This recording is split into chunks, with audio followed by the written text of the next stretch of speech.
यत्संकल्पः तपतितपनो वाति वात समिन्धे वह निर्धत्ते धरणिरुदधि लंघते नैव वेला सोऽयं श्रीमान् निखिल जगतः अंतरात्मावतीर्णो धर्मं रक्षन् दिशतु कुशलम् स्वामिनारायणो नः। भगवते श्री स्वामिनारायणाय नमो नमः।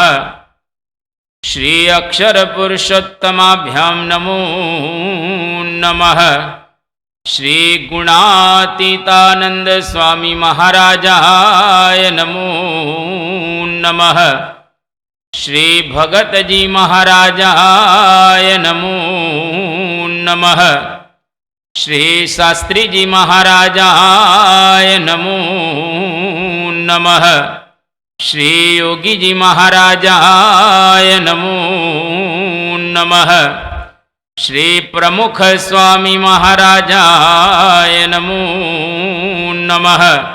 श्री महंत स्वामी महाराजाय नमो।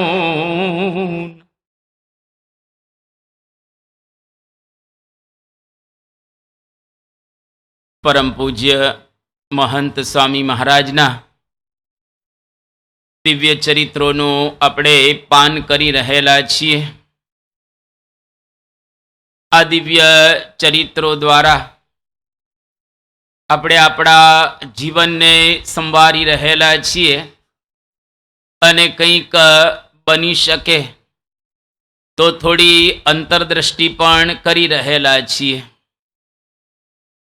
आध्यात्मिक मार्गनी अंदर अंतरदृष्टि करवी ए भक्तनु पहलू लक्षण रहेलू छे। जो आपणे अंतरदृष्टि करीने विचार करिए तो कंईक ने कंईक अंदर रहेला दोषो स्वभाव वासनाओ धीरे धीरे विदाय ले। अनेक समय एवो आवे के अपनी साधना पूर्ण थई जाए। बाकी आलोकनी अंदर आपणे बधा ज अनुभवीए छीए अने डे टू डे जोता पण होईए छीए के केवुं वातावरण दुनियानुं रहेलुं छे। थोड़ा वर्षों पूर्वे गांधीनगरनी अंदर एक सेक्टर 30 में एक भाई हता અને વજન કાંટા બનાવવાની એને ફેક્ટરી હતી। હવે આ ફેક્ટરીની અંદર બહુ સારું બધું ચાલતું હતું। પોતે એન્જિનિયર થયેલા હતા, પરંતુ કંઈક અંદરના ઝઘડા, અંદરની કંઈક ઘરની માથાકૂટ એને લઈ અને આ ભાઈએ પોતાની માતા અને પોતાની બેન आ बेने मारी नाख्या अने पोते आपघात करीने मरी गया। फैक्टरी त्यानी त्यां रही गई अने घरनी अंदर आवुं एक वातावरण सर्जाई गयुं। शुं समय आव्यो लोकोने कई ख्याल न रह्यो। जगतमां एकबीजाने पाळवा माटे, एकबीजाथी आगळ वधवा माटे ज लोको प्रयत्न करता होय छे। અને એવું જ વાતાવરણ તમને આખા વિશ્વની અંદર તમામ જગ્યાએ દેખાય। આપણા ભારતની અંદર મોગલ સલ્તનત, એ મોગલ સલ્તનતની અંદર અકબર બાદશાહ થયો। અકબર બાદશાહને આપણા ઇતિહાસની અંદર સારો ચિતરવામાં આવેલો છે, પરંતુ અકબર બાદશાહે ઘણા એવા કામ કર્યા છે જેને લઈ અને દેશને નુકસાન થયું હોય, આપણા હિન્દુ ધર્મને નુકસાન થયેલું હોય એવા ઘણા પ્રસંગો ઇતિહાસની અંદર નોંધાયેલા નથી પણ બનેલા છે। એ અકબરને એના જ પુત્ર જહાંગીરે વહેલો રાજા બનવા માટે બળવો કર્યો હતો અને બેસી ગયો રાજસિંહાસન ઉપર. એ જહાંગીરને એનો જ દીકરો શાહજહાં, જેને તાજમહાલ બનાવેલો છે, એને બળવો કરી અને એ રાજસિંહાસન ઉપર બેસી ગયો. અને શાહજહાંનો દીકરો ઔરંગઝેબ, એ ઔરંગઝેબે પણ બળવો કરી અને શાહજહાંને કેદમાં પૂરેલો અને ગાદી પર બેસી ગયેલો હતો. તમે જો આ રાજાઓના ઇતિહાસને તપાસો અથવા તો દરેક ફેમિલીના ઇતિહાસને તપાસો તો તમને ખ્યાલ આવશે કે ખરેખર દુનિયાની અંદર વાસ્તવિકતા બહુ જ ઓછી જગ્યાએ જોવા મળે છે. થોડા વર્ષો પહેલા નડિયાદની અંદર એક દીકરો રહેતો હતો. માતા પિતાને 2 દીકરા હતા. આ બંને નોખા થઈ ગયા. માતા પિતા નાના દીકરાની સાથે રહેતા હતા અને મોટો દીકરો નડિયાદ રહેતો હતો. અને માં પોતાના દીકરાને મળવા જાય છે. કોઈ પણ માને પોતાના દીકરામાં મમતા તો હોય જ. અને જેવી માં આવી એટલે તરત જ દીકરાએ એનું સ્વાગત કર્યું, આવકારો આપ્યો. પછી દીકરાએ માને બાથમાં ભીડી લીધા અને પોતાની પત્નીને કહે છે કે આને જેટલો માર મારવો એટલો તું માર માર. એની પત્ની પોતાની સાસુ આ ગણાય અને દીકરાની માં એને એટલો બધો માર માર્યો, એટલો બધો માર માર્યો કે ન પૂછો વાત. અને જ્યારે પત્ની મારી મારીને થાકી ગઈ ત્યારે માને છોડે છે અને પેલા દીકરાએ એને પકડી રાખેલી હતી. આ સમાજનું વાતાવરણ આપણે જોઈએ ત્યારે આપણને ખ્યાલ આવે કે માણસો ક્યાં જઈ રહેલા છે, એને એના જીવનની અંદર શું કરવું છે અને શું પામવું છે એનો બિલકુલ લોકોને કંઈ ખ્યાલ હોતો નથી. એટલે માણસોનું જીવન ઓલમોસ્ટ એનિમલ જેવું કહીએ, પશુ જેવું આપણને જોવા મળે. ખાવું પીવું હરવું ફરવું અને જિંદગી પૂરી કરી નાખે. કશું જ લોકો પ્રાપ્ત કરતા નથી. તમારી આજુબાજુ તપાસજો તો ખરા, આજુબાજુ જોજો તો ખરા લોકો કેવું કેવું કરી રહેલા છે. આખા દિવસની પ્રવૃત્તિ એની તપાસો તો ખબર પડે એમાંથી કંઈ લેવાનું નથી. જ્યારે ભગવાનની દયાને કૃપા આપણી ઉપર થઈ, જેના પરિપાક રૂપે આપણને આ સત્સંગ મળ્યો અને થોડી ઘણી આપણે અંતરદ્રષ્ટિ કરીએ છીએ, પૂજાપાઠ માળા માનસી કથા કીર્તનનો લાભ આપણે લઈએ છીએ, એટલે આપણા માટે ઘણું સારું કહેવાય. અને એમાં પણ આપણે આ દરરોજ કથા વાર્તા સાંભળવા આવીએ છીએ એટલે થોડું થોડું હિટ તો થાય જ છે, થોડો થોડો આપણને ખ્યાલ તો ચોક્કસ આવે જ છે. સત્પુરુષના જીવનમાંથી ઘણી વસ્તુઓ આપણને શીખવા મળે. આજે પરમ પૂજ્ય સ્વામી બાપા તારીખ 18/8/2023 શુક્રવાર રોબિન્સવિલની અંદર કહેતા અમેરિકામાં બાપા વિરાજમાન છે. હવે સ્વામીશ્રીના જીવનની અંદર નિર્લેપપણું એટલે કે એને કોઈની સાથે આમ કહીએ તો અતિશય જોડાણ રહેલું નથી. એ તો ભગવાનમાં જોડાયેલા છે, બાકી દુનિયાથી અને દુનિયાના લોકોથી સંપૂર્ણ નિર્લેપ રહેલા છે. એક અનુભવ પૂજ્ય સંતોને થયો અને બાપાને વાત પણ અહીંયા આગળ કરે છે. વિનયપ્રિય સ્વામી એમણે એક વાત કરી કે બાપા જ્યારે કોરોના કાળની અંદર નેનપુરની અંદર હતા અને સેવક સંતો જેટલા હતા એને વારાફરતી બધાને કોરોના થયેલો, બધાને. એક બાપા જ એવા હતા જેને કોરોના નહોતો થયો, બાકી બધાને આ થયો હતો. હવે જ્યારે કોરોના થાય એટલે બાપાથી તો એને દૂર લઈ લેવામાં આવે, એને આઇસોલેટ કરી દેવામાં આવે. અને એવા સંજોગોની અંદર બાપાથી એ દૂર જાય પછી જ્યારે બધું સરખું થઈ જાય એટલે ફરી પાછા બાપાની સેવામાં ગોઠવાઈ જાય. હવે જેટલા જેટલા સંતોને કોરોના થયો એ વખતે બાપાથી એને દૂર લઈ ગયા. પછી આ બાજુ જ્યારે બીજા સંતો હતા એ બીજા સંતો બાપાની સેવામાં ત્યાં આગળ ગોઠવાઈ જાય, પેલા સંતની સેવા સંભાળી લે. અને સ્વામીશ્રીને ક્યારે જેટલા જેટલા સંતોને કોરોના થયો બાપાએ કોઈને યાદ નથી કર્યા. એક પણ સંતને બાપાએ યાદ નથી કર્યા. ક્યાંને કોરોના તેને ક્યાં રાખવામાં આવ્યા, શું થયું, બીજું ત્રીજું વગેરે વગેરે. એવું ક્યારેય બન્યું નથી કે બાપાની સેવામાંથી સંત ત્યાં દૂર જતા રહ્યા હોય, બાપા એને યાદ કર્યા કે આજે કેમ પેલા સંત નથી આવ્યા અને કેમ સેવા નથી કરતા વગેરે વગેરે. કોઈ નહીં, બસ જે વખતે જે સંત સેવામાં હોય એની સાથે એ બધો વ્યવહાર રાખે. એકદમ ક્યારેય કોઈના માટે એમને યાદ નથી કર્યા.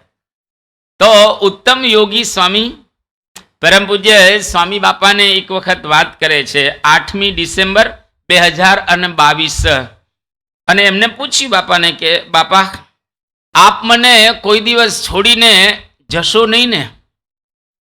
તમે મને છોડીને ક્યારે જશો નહીં ને?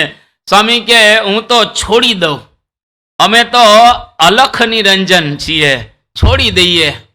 અમારે કોઈની સાથે એવી પ્રીતિ નથી, અમે તો ભગવાનમાં જોડાયેલા એ છીએ.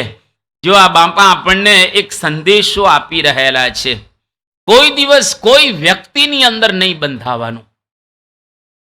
કેટલો સરસ સંદેશો છે. કોઈ સ્થાનમાં પણ નહીં બંધાવાનું, કોઈ પ્રવૃત્તિની અંદર પણ નહીં બંધાવાનું, અને કોઈ પણ પ્રકારે ક્યાંય હેત નહીં રાખવાનું. હેત એક ભગવાન અને બીજા સત્પુરુષ મહંત સ્વામી મહારાજ, આ બે જગ્યા સિવાય કોઈ જગ્યાએ આપણને હેત ન થાય એનું બરાબર અનુસંધાન રાખવું. કારણ કે દુનિયામાં કોઈ કોઈનું નથી રે. આપણે એ કહીએ ને કે આ મારા છે મારા છે, આપણા કોઈ નથી સિવાય કે ભગવાન અને સંત. આ ખરેખર સ્વાર્થનો સંસાર રહેલો છે. હજારો પ્રસંગો આપણે એની પર કહી શકીએ, અને સમાજમાં તમે બધા જોઈ રહેલા છો, લોકો એટલા બધા સ્વાર્થી છે કે ન પૂછવા. સગો બાપ દીકરાનો સારું ઈચ્છતો નથી. અરે બે ભાઈ એકબીજા ભાઈનો સહન કરી શકતા નથી. અરે માં પોતાની દીકરી અને પોતાનો દીકરો એનું પણ સહન કરી શકતા નથી. આ તમે સંસારને જુઓ તો ખરા. એટલે એકદમ નિર્લેપ ભાવે દુનિયાની અંદર રહેવું. સ્વામી હંમેશા આ ભાવથી સંસારની અંદર રહે છે, જેને કહેવાય સાચો વૈરાગ્ય. અને આવો સાચો વૈરાગ્ય પામવા માટે આ કથા છે, બાપાના આ પ્રસંગો રહેલા છે. શ્રીજી મહારાજે શિક્ષાપત્રીમાં આની વ્યાખ્યા કરેલી છે. મારા શિક્ષાપત્રીની અંદર કહે છે, વૈરાગ્યમ જ્ઞેયમ અપ્રીતિ શ્રીકૃષ્ણેતર વસ્તુષુ. ભગવાન સિવાય કોઈ જગ્યાએ તમને રાગ ન હોય, હેત ન હોય, પ્રેમ ન હોય, આસક્તિ ન હોય, બંધન ન હોય, એને કહેવાય વૈરાગ્ય. અને આવો વૈરાગ્ય દરેકને કેળવવાનો છે. અને આવો વૈરાગ્ય આવે તો તમારા ઘરની અંદર તમે બધા પ્રત્યે એટલા પ્રેમથી જોડાયેલા હો, લોકોને ખબર ન પડે કે ઓહો હો આને તો કેટલો આપણા પ્રત્યે પ્રેમ છે. અને એ પ્રેમ સાચો પ્રેમ થશે. અને એ પ્રેમ અલૌકિક પારલૌકિક પ્રેમ થશે, પણ એ પ્રેમ લૌકિક નહીં હોય. એટલે દરરોજ આપણે કંઈક ને કંઈક આ પ્રસંગોમાંથી શીખીએ. તમે જો જનક રાજા હતા, રાજા હોય એટલે એની પાસે ઠાઠ તો બધો હોય જ સ્વાભાવિક રીતે. ઘણા પ્રસંગો, પણ આપણે પ્રસંગોમાં જતા નથી. મહાભારતની અંદર જનક રાજાનો એક શ્લોક છે, પોતે જ બોલે છે. અને જે વખતે એની મિથિલા નગરી સળગતી હતી ત્યારે બોલે છે. એનો ઉત્તરાર્ધ જાણીતો છે, પૂર્વાર્ધ આપણને ખ્યાલ નથી, પણ અહીંયા આગળ એ પૂર્વાર્ધ આપવામાં આવેલો છે. અનંતમ બતમે વિત્તમ યસ્ય નાસ્તિ મે કિંચન મિથિલાયામ પ્રદીપ્તાયામ નમે દહ્યતિ કિંચન. તમે જુઓ શું બોલે છે સરસ. કે મારી પાસે અનંત ધન સંપત્તિ રહેલી છે. હવે અનંત ધન સંપત્તિ હોય તેમાંથી કેટલું લઈ શકાય ને સ્વાભાવિક રીતે, પણ યસ્ય નાસ્તિ મે કિંચન, મારું એમાં એક પણ જરાય ધન રહેલું નથી, મારું એમાં કઈ નથી. આ મિથિલા નગરી આખી બળી રહેલી છે પણ એમાં મારું કંઈ બળતું નથી. ઘર તમારું બળતું હોય અને તમે કોઈ દિવસ એવું માનો કે આમાં મારું બળતું નથી, આ કેટલું અઘરું રહેલું છે. તને તમે પૈસાનો ડબ્બો આમ જોતા હો ને બળતો હોય તો લેવા ન જાઓ? જાઓ જ ને, સ્વાભાવિક રીતે. પૈસાનો ડબ્બો બળતો હોય તો લેવા જાઓ. એ વખતે અદબ પાડીને બેસો કે આમાં મારું કશું બળતું નથી. એવા માણસ મળે કેટલા મને કહો? આ દુનિયામાંથી એને શોધવા હોય તો એવા કેટલા માણસો તમને હાથ લાગે? બહુ જ ઓછા. આપણે ના ન પાડી શકીએ પણ બહુ જ ઓછા. હવે આ સાધનાની પરમ સીમા રહેલી છે અને તમામ માણસોએ આ સાધના કરવાની છે. તમે જો નિષ્કુળાનંદ સ્વામીએ આ વૈરાગ્યની વાત કરેલી છે અને એને બહુ સુંદર બધા કાવ્યો લખ્યા છે. એમાં એક કાવ્ય નિષ્કુળાનંદ સ્વામી એવું લખ્યું કે રહે તે આતુરતા અંતરે દેખી દેહ અનિત્યજી, સુખ ન માને આ સંસારમાં, ન કરે કોઈ શું પ્રીતજી, હું બલિહારી એ વૈરાગ્યને, ઉપન્યો જેને અંગજી, હું બલિહારી એ વૈરાગ્યને. કે રહે રે આતુરતા અંતરે દેખી દેહ અનિત્યજી. હવે આપણો દેહ જ અનિત્ય છે તો દેહના સગા કેવા હોય મને કહો? અનિત્ય થઈ ગયા ને. તો દેહ જેમાં રહે છે એ ઘર કેવું કહેવાય? અનિત્ય છે. જ્યાં આપણે રહીએ છીએ એ જગતે કેવું છે? અનિત્ય રહે. કે પ્રભાતે ફૂલડિયા ફૂલે અને સાંજે તે કરમાશેજી, નિત્ય બાગમાં નવીન કડીઓ ખીલીને ખરી જાશેજી. એ પ્રમાણે જગત જાય છે જળની પેઠે વેતુંજી, નાના મોટા નિત્ય મરે છે અમર નથી કોઈ રેતુંજી. કુંભકર્ણને રાવણ સરખા કાયા મૂકી ચાલ્યાજી, કડિયા છડિયા બળિયા ચાલ્યા હાથ ઘસીને ઠાલાજી.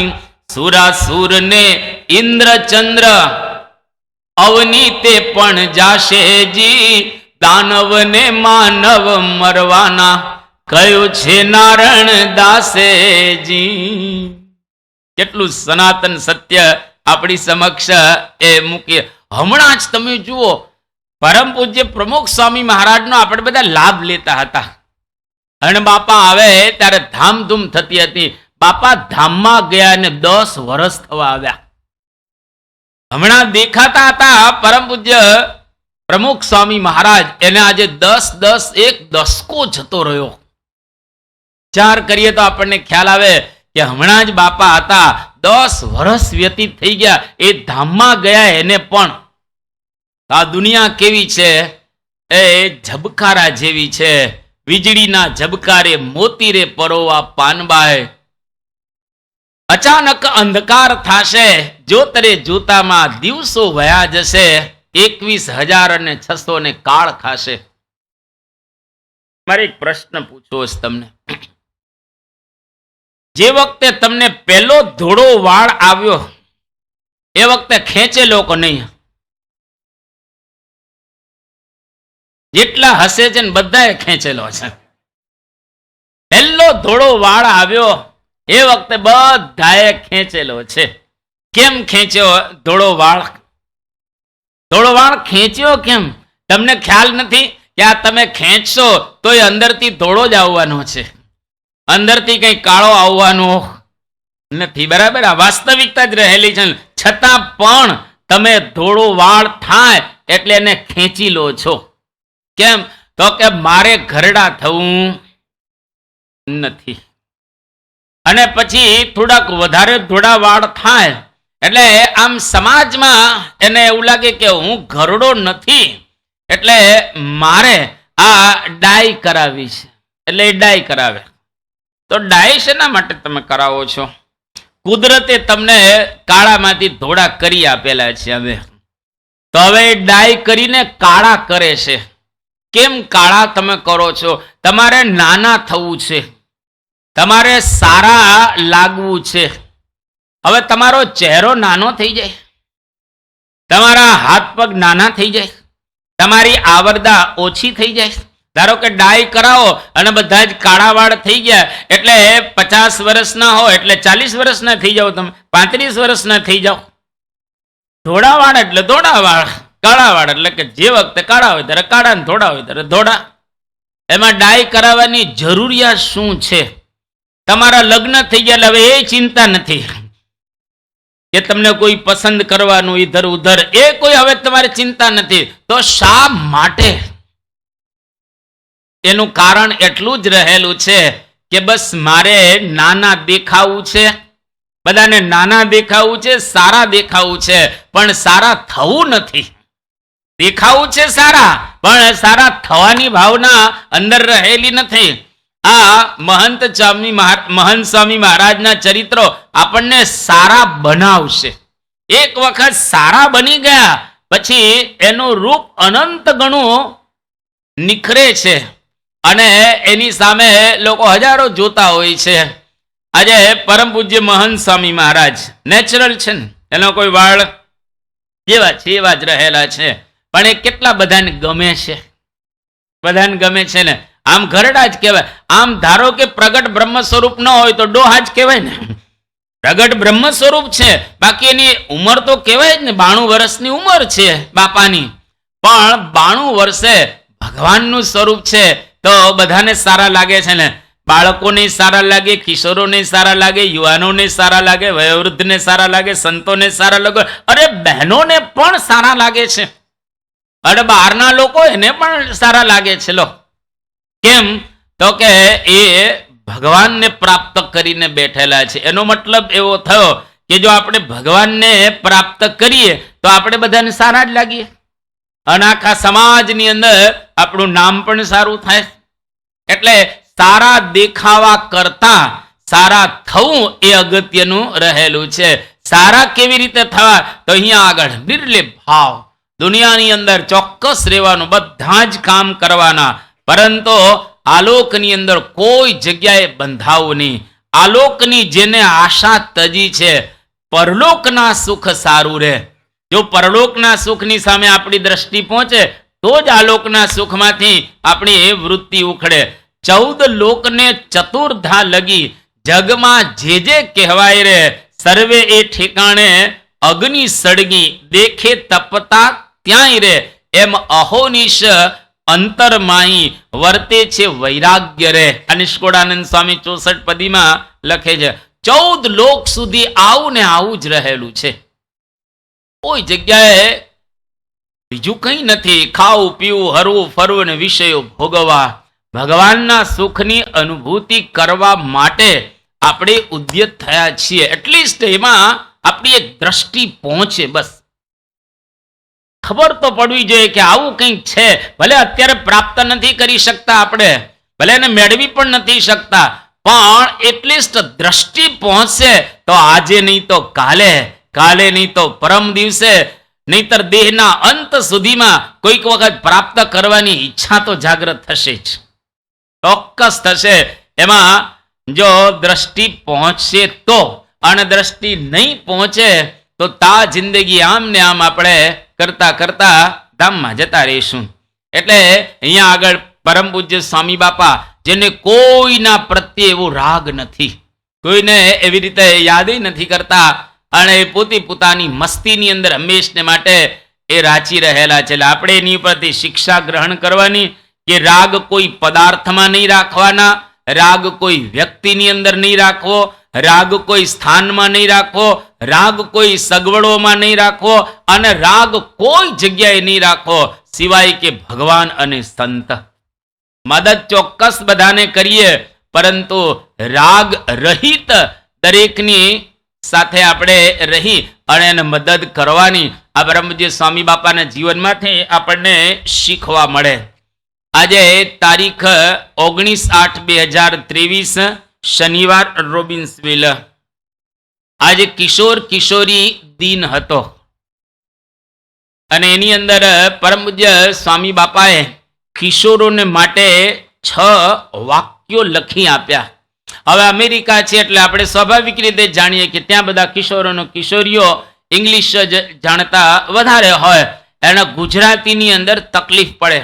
આજે ઇંગ્લેન્ડની અંદર પણ ગુજરાતી કિશોરો અને કિશોરીઓને તકલીફ પડે, બાળકોને પણ બોલવામાં તકલીફ પડતી હોય છે. એટલે પરમ પૂજ્ય સ્વામી બાપાને વિનંતી કરવામાં આવી કે બાપા અંગ્રેજીમાં કંઈક લખી આપો.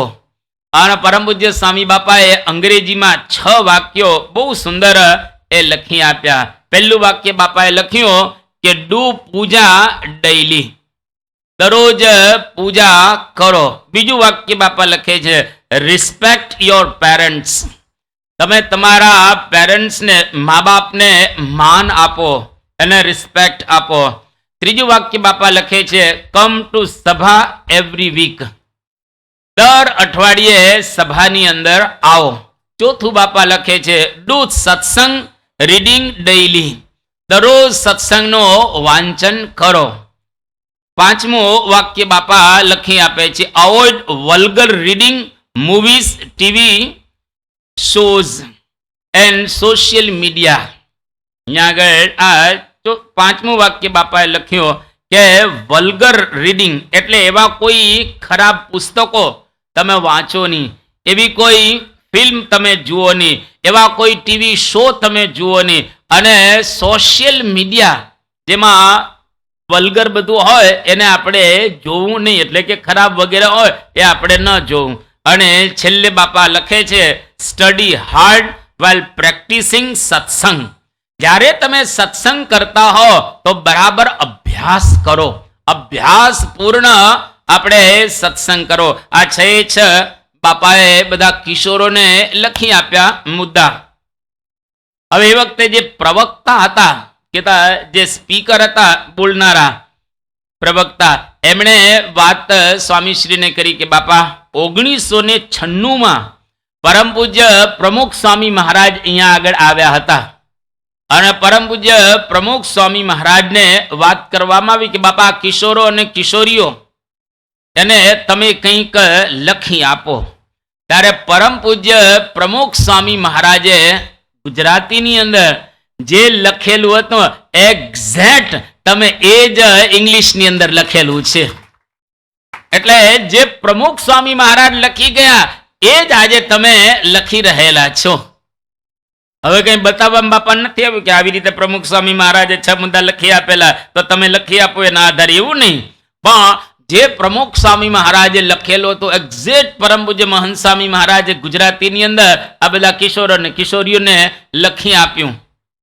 એનો મતલબ એવો થયો કે બંને ગુરુઓ એ એક જ રહેલા છે અને એ જે કિશોર અને કિશોરીઓની પરિસ્થિતિ રહેલી છે ને બાપા બંને જાણી રહેલા છે. એક્ઝેક્ટ પરમ પૂજ્ય પ્રમુખ સ્વામી મહારાજે પણ આ જ લખેલો હતો. ફક્ત ચહેરા બદલાય છે પરંતુ અંદરનું તત્વ સરખું જ રહેલું છે. આ 6 મુદ્દા તમે તમારા ઘરની અંદર દીકરા અને દીકરીઓને સંભળાવજો અને સમજાવજો. પહેલી વાત, ડુ પૂજા એવરી ડે. અમે અત્યારે વિચરણ કરીએ છીએ અને અમને જોવા પણ મળે છે. અમે નહીં, બધા સંતો અત્યારે એ વિચરણ કરે છે. બધા સંતોને ભાગ્યે જ આખા ઘરની અંદર બધા પૂજા કરતા હોય છે, પૂજા જ નથી કરતા. હવે દીકરા દીકરીને પૂછે કેમ, તો કે સવારમાં વહેલું જવાનું હોય ને સ્કૂલે એટલે નથી કરતા. આપણે એની ઉપર ઘણી વાતો કરી છે એટલે હું અત્યારે એને રિપીટ નથી કરતો. પણ તમારા ઘરમાં જો કોઈ પૂજા ન કરતા હોય ને તો મહેરબાની કરીને આજે તમે જઈ અને એને પ્રેમથી સમજાવજો. એને એકદમ ફરજ ન પાડતા, પણ એને પ્રેમથી સમજાવવાના કે બેટા આપણે પૂજા કરવી જોઈએ. હવે પૂજાથી શું ફાયદા થાય એને તમે સમજાવશો એટલે તમારી સામે જોશે. કે પપ્પા તમે તો આટલા બધા વર્ષોથી પૂજા કરો, તમારામાં કઈ ફાયદા દેખાત નથી. તમારામાં તો કશા ફાયદા દેખાતા નથી, તો તમે મને કહો છો કે પૂજાથી ફાયદા થાય. તો તમારે પ્રેમથી એને કહેવાનું કે જો મેં પૂજા જેવી રીતે કરવી જોઈએ એવી રીતે બરાબર પૂજા કરી નથી, એટલે મને ફાયદા નથી થયા, પણ તને તો ચોક્કસ ફાયદા થશે જો આવી રીતે પૂજા કરે. પ્રામાણિકતા, મા બાપ પ્રામાણિક હોય ને દીકરા પ્રામાણિક હોય. જેના મા બાપ પ્રામાણિક ન હોય દીકરા કોઈ દિવસ પ્રામાણિક હોતા એ નથી. એટલે પૂજાની વાત તમારા ઘરમાં બધા સવારમાં પોરમાં વાતાવરણ કેટલું સરસ લાગે. તમારા ઘરમાં 2-5 જણા રીતા હોય અને બધા જ પોતપોતાના સમય આમ પૂજા કરે તો ઘરનું વાતાવરણ કેટલું સુંદર બની જાય. પૂજા પૂરી થાય એટલે પહેલું કામ ઘર મંદિરની અંદર દર્શન કરવાના, અને ઘર મંદિરમાં દર્શન કરી દંડવત કરી અને તમારાથી જેટલા મોટા હોય મોટા એને પંચાંગ પ્રણામ કરવાના, અને તમારાથી જેટલા નાના હોય એને પ્રેમથી જય સ્વામિનારાયણ કહેવાનું. આવું એક સવારનું વાતાવરણ ઘરમાં એ સર્જાઈ જાય જો આપણે બધા પૂજા કરીએ તો. રિસ્પેક્ટ યોર પેરેન્ટ્સ, પોતપોતાના મા બાપને માન આપવું. જો દરેક મા બાપ હોય ને એની લગભગ 70 વર્ષની ઉંમર થઈ જાય ને એટલે એના સ્વભાવો છે ને બાળક જેવા બની જાય. લગભગ બહુ ઓછા માણસો એવા હોય છે જેના સ્વભાવો સરખા સચવાય. 99% સ્વભાવ બદલાઈ જાય 70 વર્ષની ઉંમરે, કારણ કે એ બધા બાળક બની જતા હોય છે. પછી ગમે ત્યારે ખાય, ગમે ત્યારે બોલ નાખે, ગમે ત્યારે આમ ગડબડ કરી નાખે. હમણાં 2 દિવસ પહેલાનો તમને પ્રસંગ કહું. અડાજણ મંદિરે આરતી ચાલતી હતી અને આરતીની અંદર એક વયોવૃદ્ધ હતા. હવે એ વયોવૃદ્ધ, હવે એને કોઈ કે કહ્યું હશે કે આમ બેસો તેમ બેસો, જે બન્યું એટલે આપણને ખ્યાલ નથી. તો એ દાદા જોર જોરથી બોલવા માંડ્યા ત્યાં આગળ, જોર જોરથી, તું મને કેનાર કોણ છે, આમ છે ને તેમ છે ને. એટલે કહું દાદા હવે આટલા બધા માણસો અહીંયા આગળ બેઠા છે, માન માન સમજાવીને બેઠા. હવે ભગવાન છે ત્યાં એની સમક્ષ, અને બધા સંતો બેઠેલા છે ત્યાં આગળ, અને આટલો બધો સમુદાય એક રહેલો છે, આરતી જેવો અવસર રહેલો છે, તો પણ દાદા પોતાની જાતને જાળવી શક્યા નહીં. એનું કારણ છે દાદાનો વાંક જ નથી, દાદા બાળક બની ગયા છે. બાળક તો ગમે ત્યારે રડે ને, બાળક ગમે ત્યારે રડે, ગમે ત્યારે રીસાય, કે એને કઈ કોઈની મર્યાદા હોય નહીં બાળકને. બાળક કશું જાણતો જ ન હોય. એટલે બાળકને વયોવૃદ્ધ અથવા તો કહીએ બાળકને બુઢો બે સરખા રહેલા છે. 70 થાય એટલે કઈ નક્કી ન રહે. કોઈક જ એવા વિરલા હોય જેનું નક્કી હોય. એનું કારણ શું છે? એને નાનપણથી સરખી ટેવો પાડેલી છે. એટલે અત્યારથી હરખું રહેજો. જેટલા 60 પહોંચી ગયા છે અથવા તો નાના રહેલા છે, અત્યારથી સરખું વર્તજો, જેથી કરીને વૃદ્ધાવસ્થામાં વાંધો ન આવે અને કોઈ તમને કઈ ન જાય. આદર રિસ્પેક્ટ આપે એકદમ કે વાહ આ માણસ જીવન જીવી રહેલા છે સારું. પોતાના મા બાપને રિસ્પેક્ટ આપવો. અને દરરોજ આપણે સત્સંગનો થોડોક વિચાર કરીએ. બાપા અહીંયા આગળ કહે છે કમ ટુ સભા એવરી વીક. આ બીજો પ્રશ્ન પણ દરેક ઘરે સંતોને અનુભવાય છે કે સભામાં ઓછા આવે છે. ધારો કે આ અક્ષરવાડી રહેલી છે સત્સંગ મંડળ, અને અહીંયા આગળ શ્રીજીનગર અને અક્ષરવાડી 2 મંડળની સભા અહીંયા આગળ થાય છે. શ્રીજીનગરની અંદર લગભગ આપણે કહીએ તો 500 કુટુંબની આજુબાજુ રહેલા છે, અને અક્ષરવાડી મંડળની અંદર 700 કુટુંબની આજુબાજુ રહેલા છે. હવે બંનેની જે સભા અહીંયા આગળ થાય છે એમાં એક કુટુંબમાંથી એક જ જણો આવે તો કેટલી સભા થવી જોઈએ? શ્રીજીનગરમાં 500ની થવી જોઈએ અને અક્ષરવાડીમાં કેટલી થવી જોઈએ? 700ની થવી જોઈએ. હવે સભા થાય ત્યારે સંખ્યા તમે જોજો, તમે સંખ્યા જોજો. એનો મતલબ એવો થયો કે બધા સત્સંગ સભાની અંદર આવતા નથી. કેમ નથી આવતા? જાત જાતના કામ કાઢતા હોય છે. મારે આ કરવાનું, મારે તે કરવાનું, બીજું કરવાનું, ત્રીજું કરવાનું. ફલાણ કરવાનું, ઢીકડું કરવાનું છે, આ કરવાનું છે સત્સંગ સભા, એ સમજાતું જ નથી. લો, આ વસ્તુ એને સમજાતી. ઘણા બધા હરિભક્તો એવા છે એકદમ નિયમિત હોય છે, એ રવિ સભામાં નિયમિત અને પરાની સભામાં નિયમિત. ઘણી વાર આપણે એમ થાય કે આટલા બધા વર્ષોથી આ કરે જ, પણ એમાં કઈ ફેરફાર તો થયો નથી. ફેરફાર થશે, કારણ કે એને પૂર્વ જન્મની અંદર સંસ્કાર કઠિન છે, બહુ મુશ્કેલ સંસ્કાર એના રહેલા છે. આ સભાની અંદર આવે છે તો ધીરે ધીરે ધીરે ધીરે એ ઓછા થશે, ચોક્કસ થશે, એમાં કોઈ શંકાને સ્થાન રહેલું નથી. અને બાપા કહે છે ડુ સત્સંગ રીડિંગ ડેઈલી, દરરોજ સત્સંગનું કંઈક વાંચવું. હવે વાંચન તો લગભગ પૂરું થઈ ગયું છે, આમ કે ને લગભગ પૂરું થઈ ગયું. બહુ ઓછા વ્યક્તિઓ વાંચન કરે છે. અમે જઈએ છીએ તો અમને કોઈના ઘરની અંદર બધા જીવન ચરિત્ર જોવા મળ્યા હોય એવું ઘર અત્યાર સુધી હજુ જોવા નથી મળ્યું. વચનામૃત સ્વામીની વાતો અને શ્રીજી મહારાજથી માંડીને મહંત સ્વામી મહારાજ સુધીના તમામ જીવન ચરિત્રો, બધા જ પુસ્તકો કોઈના ઘરમાં સરસ કબાટની અંદર આમ સચવાયેલા હોય ને જોવા મળ્યા હોય એવું હજુ એકે ઘર જોવા મળ્યું નથી. આશા રાખીએ કે હજુ 15 દિવસ અમારે પધરામણી કરવાની છે, એકાદું ઘર એવું જોવા મળે. તો તમે તમારા ઘરની અંદર પુસ્તકો આટલા તો વસાવો, આપણી જ સંસ્થાના, બીજા કદાચ ન વસાવો તો ચાલે, પણ આપણી સંસ્થાના, આપણા ગુરુવર્યોના આ જીવન ચરિત્રો આપણે વસાવી અને દરરોજ થોડુંક વાંચન કરીએ. 1 લીટી, 2 લીટી, 5 લીટી, 1 ફકરો, 2 ફકરા કે 1-2 પાના જો આપણે વાંચીશું તો એમાંથી થોડી થોડી આપણને પ્રેરણા પ્રાપ્ત થતી રહેશે. અને આજે વાંચ્યું તો ભૂલાઈ પણ જાય, કાલે વાંચેલું પરમ દિવસ ભૂલાઈ પણ જાય, કઈ વાંધો નહીં, તો પણ વાંચવાનું ચાલુ જ રાખવું. છેક સુધી જો આ રીતે કરશો તો કંઈક ને કંઈક આપણને પ્રેરણા મળશે. અત્યારે શાસ્ત્રીજી મહારાજનો મહિમા સમજવો હોય તો આપણે ક્યાંથી સમજીએ? મને કહો. શાસ્ત્રીજી મહારાજનો મહિમા સમજવો હોય તો આપણે કઈ રીતે અત્યારે સમજી શકીએ? એના 2 પુસ્તકો વાંચો જીવન ચરિત્રના, અને લિખિતન યજ્ઞ પુરુષદાસ, એ 2 ભાગ છે.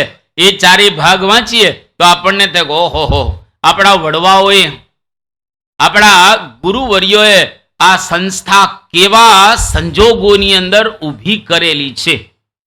સારંગપુરની અંદર પરમ પૂજ્ય સંત સ્વામી રહેતા હતા. અમે એમની પાસેથી વચનામૃતનું નિરૂપણ લગભગ 3 વખત સાંભળ્યું, આખું વચનામૃત પહેલેથી છેલ્લે સુધી 3 વખત અમારા કાળમાં વચનામૃત પૂરું થયું. 1981 થી 1990 સુધી 9 વર્ષની અંદર. એ સંત સ્વામી ઘણી વખત વાત અમને કરતા હતા કે શાસ્ત્રીજી મહારાજના વખતમાં અમે હતા અને આ મંદિરોની સેવા કરતા હતા. સવારમાં નાસ્તાના કોઈ ઠેકાણા નહીં, ખાવાની કોઈ વ્યવસ્થા નહીં, રાતના રોટલા કે કંઈક વધ્યું હોય સવારમાં વહેલો તે પહેલો ઉકાળો હોય, અને ઉકાળો હોય નાયલોનનો ઉકાળો. નાયલોનનો એટલે સમજ્યા તમે? દૂધ ઓછું હોય, પાણી વધારે હોય, એમાં નાયલોન જેવો ઉકાળો. 81 ની અંદર અમારા વખતમાં પરિસ્થિતિ અમે જોયેલી છે.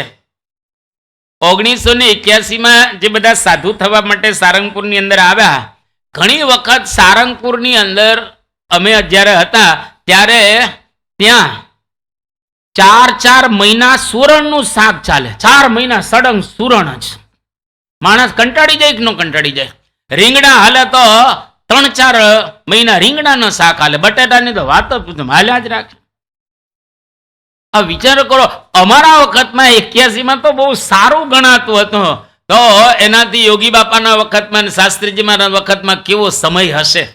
નાસ્તા બેસતા અને સવારમાં હેવી કામ કરવાના. આ પાયાની અંદર બધા હુમાઈ ગયા. બોચાસણ, સારંગપુર, ગોંડલ, અટલાદરા ને ગઢડા, આ બધા મંદિરો બાંધ્યા શાસ્ત્રીજી મહારાજે.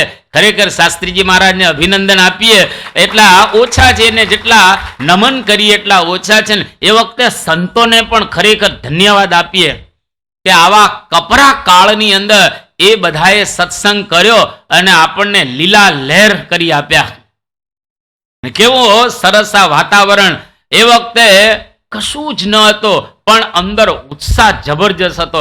બ્રહ્મ સ્વરૂપ શાસ્ત્રીજી મહારાજ રાતના 11 વાગે સ્નાન કરી અને કથા વાર્તાનો પ્રારંભ કરે અને હરિભક્તો સાંભળવા આવે પાછા 11 વાગે. ત્યારે 8 થી 9 તો આપણે આવીએ જ છીએ, સરસ સંખ્યામાં આપણે આવી રહ્યા, પણ રાતના 11 વાગે કથાનો પ્રારંભ થાય અને 12 વાગે શાસ્ત્રીજી મહારાજ કથા પૂરી કરે અને હરિભક્તો ભાવથી પ્રેમથી એ ત્યાં કથા સાંભળવા આવે. એ કેવો કાળ હશે! હરિભક્તો ગોષ્ઠી કરતા હતા, એકબીજા આમ ગોષ્ઠી કરે. અહીંયા આગળ જો બધા વયોવૃદ્ધ બેસશે, પછી આ સભા પૂરી થશે, ગોષ્ઠી કરવાની અને ગોષ્ઠીની અંદર જાત જાતના પ્રશ્નો પૂછો એકબીજાને, અને એકબીજાની પાસેથી જવાબ ન મળે તો સંતોને પૂછો કે આનો જવાબ શું હોઈ શકે. અને એવી રીતે જો આપણે કરીશું તો આપણું જ્ઞાન ઘણું વૃદ્ધિને પ્રાપ્ત થશે અને આપણે સારામાં સારી રીતે સત્સંગ કરી શકીશું. એટલે બાપા અહીંયા આગળ આ વાત કરે છે, તમારા દીકરા દીકરીઓને આટલાથી દૂર રાખજો. બાપા કહે છે ખરાબ વાંચન ન કરતા, ખરાબ પિક્ચરો ન જોતા, ખરાબ ટીવીના શો ન જોતા અને સોશિયલ મીડિયાથી દીકરાને દીકરીઓને બચાવવા. આની અંદર આપણે વિશેષ વાત નથી કરતા, પણ અત્યારના સમાજની અંદર આ બધી ખરાબ વસ્તુઓ રહેલી છે. પછી સ્ટડી હાર્ડ વાઇલ પ્રેક્ટિસિંગ સત્સંગ. સત્સંગની અંદર અભ્યાસ છે એ બરાબર રીતે કરવો અતિશય, અને આપણે આપણી સંસ્થાનું રહસ્ય એ પણ બરાબર જાણવું. અહીંયા આગળ પરમ પૂજ્ય સ્વામી બાપા આપણને બહુ જ પાયાના સિદ્ધાંતો બતાવી રહેલા છે. ફક્ત આપણે કહીએ કે આ કિશોરો અને કિશોરીઓ માટે છે એટલું જ નહીં, પણ આપણા માટે રહેલું જ આ છે મુદ્દા આપણને પણ લાગુ પડે છે. પૂજા કરવી જોઈએ, પ્રણામ કરવા જોઈએ, સભાની અંદર આવવું જોઈએ, વાંચન કરવું જોઈએ, ટીવી વગેરેથી દૂર રહેવું જોઈએ અને સત્સંગનો અભ્યાસ કરવો જોઈએ. જો આટલું કરીએ તો આપણે સત્સંગની અંદર ઘણા બધા આગળ વધી શકતા હોઈએ છીએ. એટલે મૂલ્યો દ્રઢ કર્યા વિના કોઈ પણ પ્રકારનો છૂટકો નથી. તમારે મેડિકલ કોલેજમાં જવું હોય તો 12મું ધોરણ પાસ કરવું જ પડે. આ તો વાસ્તવિકતા રહેલી છે. 12મું ધોરણ પાસ ન કરો ત્યાં સુધી તમને મેડિકલ કોલેજની અંદર એડમિશન ન મળે. તમે કહો કે 10મા ધોરણમાં મને 99% આવ્યા, બહુ સારું છે, એમાં કંઈ ખરાબ નથી, પણ તો મેડિકલમાં એમાંથી જઈ ન શકે. એમાં 11 ને 12 કર, 12માં સારા ટકા આવે તો જ મેડિકલ કોલેજની અંદર તને એડમિશન મળે. એમ અક્ષરધામમાં એડમિશન મેળવવું હોય ત્યાં કોઈ લાગવગ રહેલી નથી. ત્યાં હું બાપાની થોડીક લાગવગને લઈ અને અક્ષરધામમાં પ્રવેશ કરું એવી કોઈ લાગવગ ત્યાં આગળ નથી. આ પ્રેક્ટિસ કરીએ, મૂલ્યો દ્રઢ કરીએ તો અક્ષરધામની અંદર આપણી એન્ટ્રી થાય, એ સિવાય એન્ટ્રી થાય એવી નથી. એટલા માટે અહીંયા આગળ પરમપૂજ્ય સ્વામી બાપા આ મૂલ્યો સમજાવી રહેલા છે. તારીખ 20/8/2023 રવિવાર, રોબિન્સવિલ. અહીંયા આગળ સ્વામી બાપા રવિવાર હોય એટલે સ્વાભાવિક રીતે ત્યાં પ્રદેશની અંદર ઘણા બધા હરિભક્તો ભાગ લેવા માટે અથવા તો સેવા કરવા માટે અથવા તો સભાની અંદર આવતા હોય, કારણ કે રવિ અને શનિ ત્યાં આગળ વધારે લોકો લાભ લે અને રજાના બંને દિવસો પ્રદેશની અંદર. આપણા દેશની અંદર રવિવાર તો રજા હોય છે પણ શનિવારે ચાલુ હોય છે. હવે ધીરે ધીરે આપણે પણ શરૂ થયું છે બધું, 5 દિવસ કામ કરવાનું, 2 દિવસ એ રજા. હવે આજે સ્વામીશ્રીની સમક્ષ 4 સદગુણોને અનુરૂપ 4 ભક્તોના પ્રસંગ કહેવામાં આવ્યા. એક એક સદગુણ વાળા એક એક હરિભક્તોનો પ્રસંગ અહીંયા આગળ કહે છે. સૌથી પહેલા અહીંયા આગળ કહે છે સુહૃદય ભાવ. નોક્સવિલના એક નયનભાઈ, એમના જે ઘરની અંદર એક ગાડી હતી. હવે બન્યું એવું કે આ નયનભાઈ એ ગાડી લઈને જતા હતા અને રસ્તાની અંદર અકસ્માત થયો અને અકસ્માતમાં એની ગાડી છે આખી બળી ગઈ, ખલાસ થઈ ગઈ ગાડી. અને એટલો કંઈ ત્યાં આગળ વીમો એને હતો નહીં. હવે અકસ્માતમાં ગાડી બળી ગઈ એટલે નોક્સવિલ જે સત્સંગ મંડળ છે એના બધા સભ્યો ભેગા થઈ ગયા અને લોકોએ વિચાર કર્યો કે આ હરિભક્ત બહુ સારા છે અને સેવા પણ ખૂબ સરસ સત્સંગ મંડળની અંદર કરે છે, તો આપણે એમને કંઈક મદદ કરવી જોઈએ. સુહૃદય ભાવ, આપણે એમને મદદ કરવી જોઈએ. એટલે બધા જ હરિભક્તો ભેગા થયા અને નક્કી કર્યું કે આપણે એમને એક નવી ગાડી લઈ દઈએ. એટલે જે ગાડી બળી ગયેલી હતી, પરિસ્થિતિ એની સારી ન હતી, એટલે બધા હરિભક્તો ભેગા થઈ અને એમને એક નવી ગાડી લઈ દીધી. એની આર્થિક સ્થિતિ સારી ન હતી એટલા માટે. અને પરમ પૂજ્ય સ્વામી બાપાએ આ જાણ્યો ત્યારે સ્વામી બાપા બોલ્યા કે હરિભક્તોમાં કેટલું સુહૃદયપણું રહેલું છે. એક હરિભક્તને તકલીફ પડી તો તમામ હરિભક્તો એની સાથે ઊભા રહ્યા અને એના માટે વ્યવસ્થા કરી. આપણે પણ આપણા આજુબાજુ રહેતા હોય હરિભક્તો, કોઈકને તકલીફ હોય, એટલીસ્ટ આપણને જાણ થાય તો પહેલું કામ તો આપણે સંતોને કરીએ કે સ્વામી ફલાણા હરિભક્તને તકલીફ છે. કોઈને શારીરિક તકલીફ હોય, કોઈને આર્થિક તકલીફ હોય, કોઈને નોકરીમાં તકલીફ હોય, કોઈને છોકરીમાં તકલીફ હોય, એને જાત જાતની તકલીફો લોકોને હોય છે. તો આપણે સંતોને જાણ કરીએ કે સ્વામી આની નોકરી છૂટી ગઈ છે, કોઈક હોય તો જોતા રહેજો.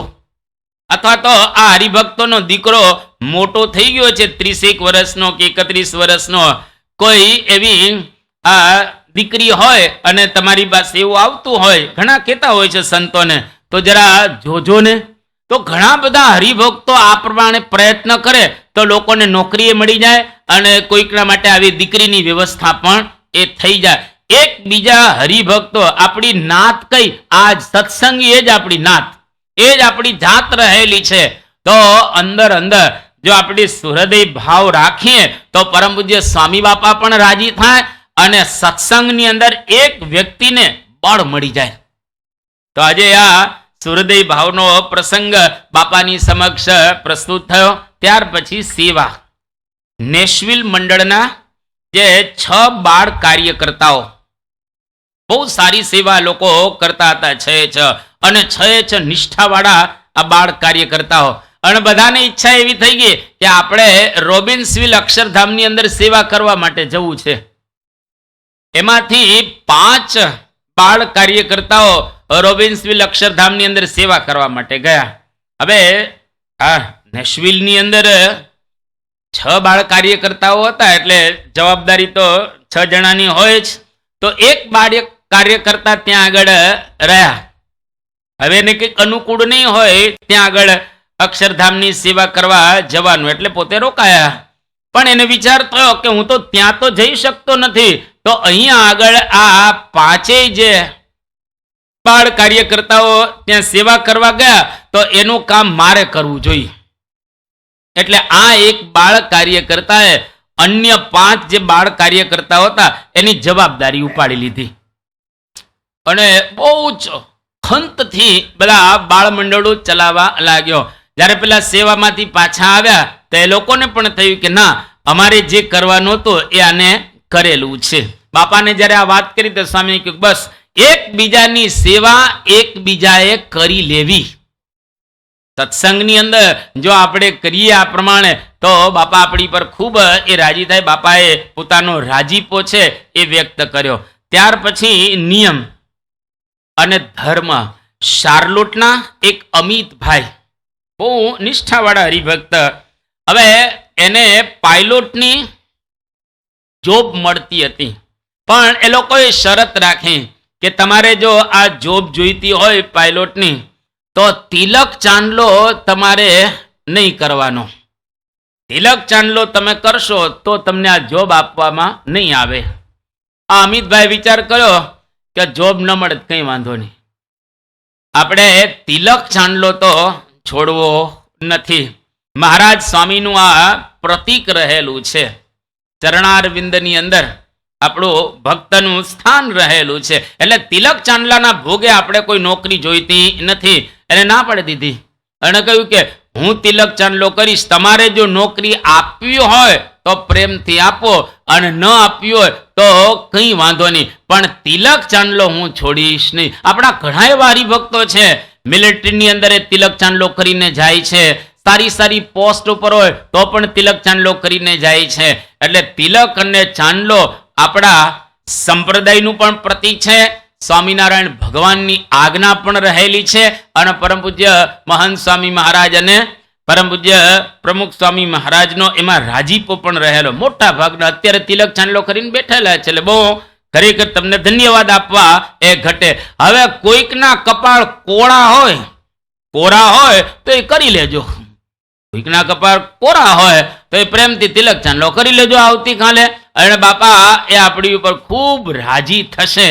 એટલે તિલક ચાંદલો નિયમ અને ધર્મનું પ્રતીક છે. ઘણા તિલક ચાંદલો કેમ નથી કરતા ખબર છે?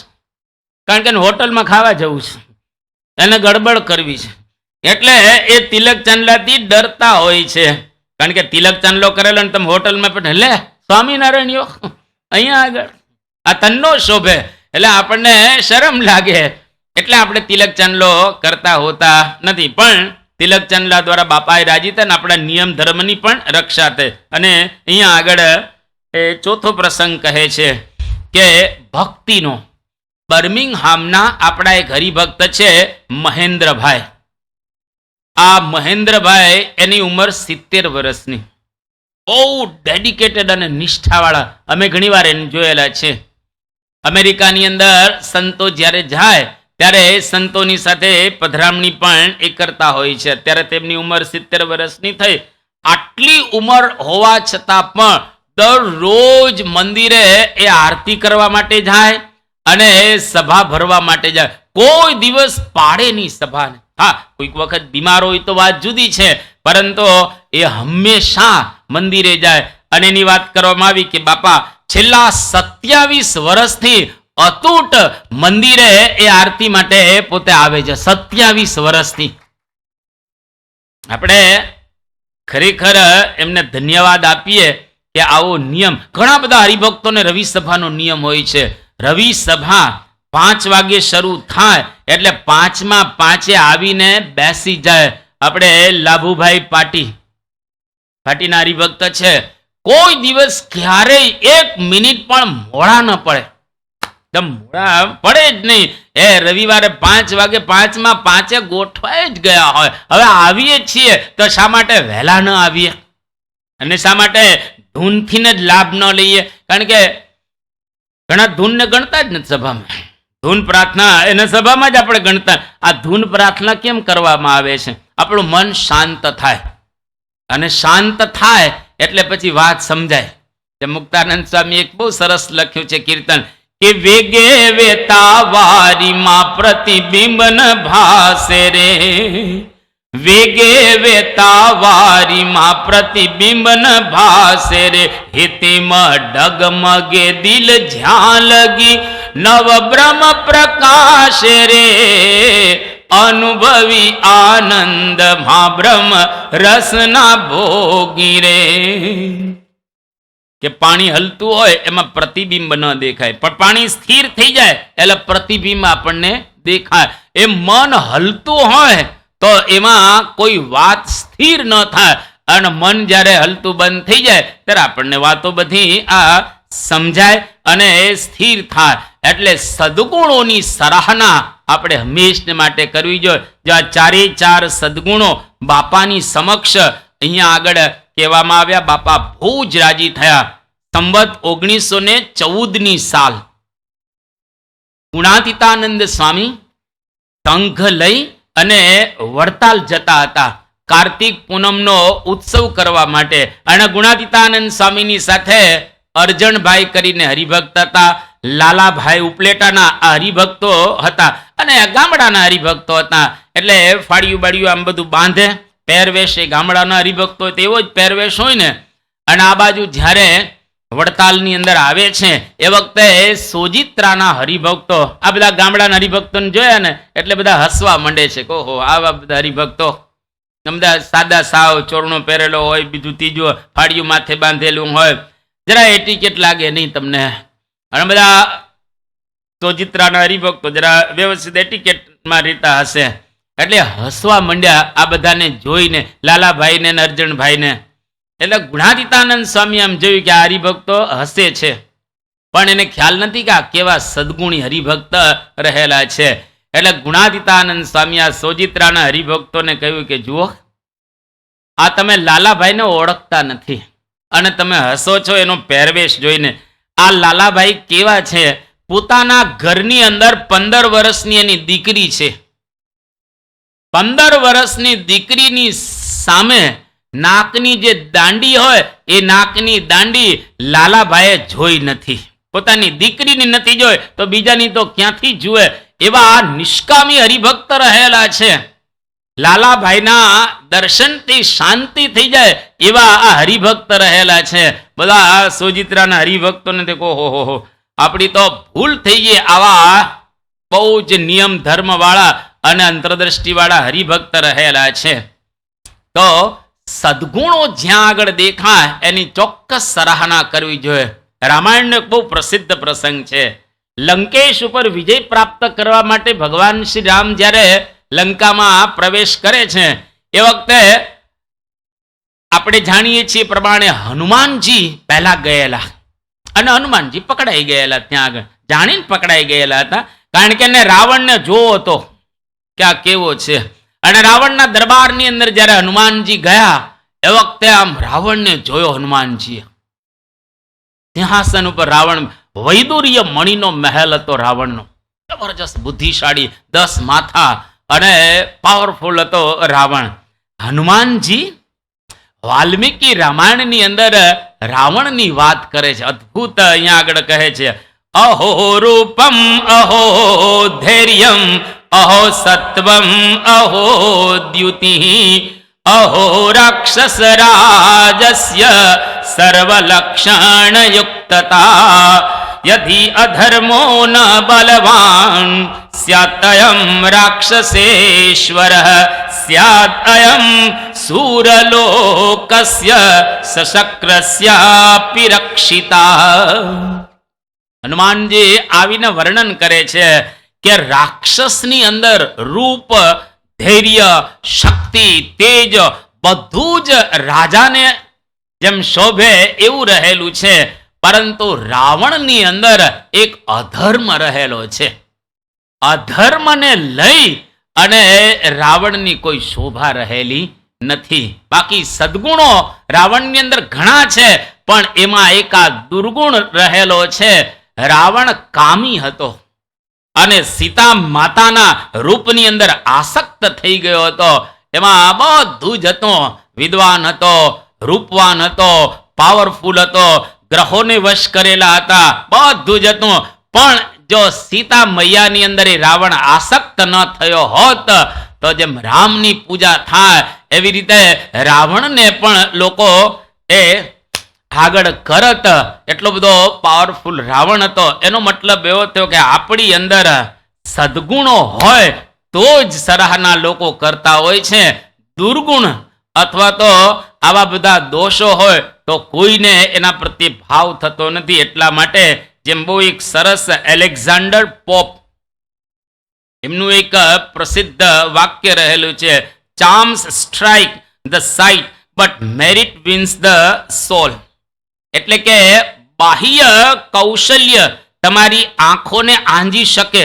બહારથી કોઈ આમ કૌશલ્યવાન હોય કે કુશળ હોય તો તમારી આંખોને એ આંજી શકે, પરંતુ હૃદય જીતવાનું કામ તો સદગુણોની અંદર જ રહેલું છે. જો આપણી અંદર સદગુણ હોય તો જ આપણે લોકોના હૃદય ઉપર રાજ કરી શકીએ, અન્યથા લોકોના હૃદય ઉપર રાજ કરી શકતા હોતા નથી.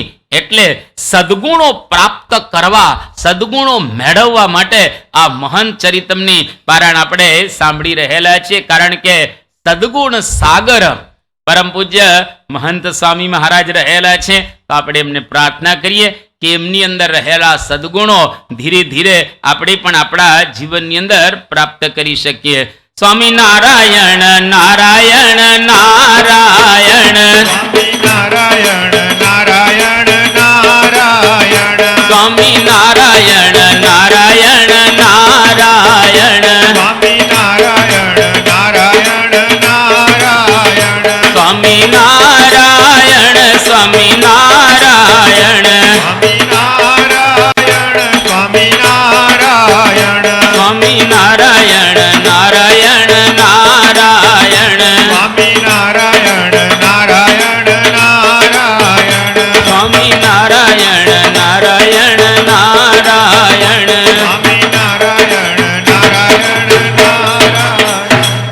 સ્વામિનારાયણ ભગવાન ખાસ સભાની અંદર આપણે 2 મિનિટ માટે ભાઈઓ તથા બહેન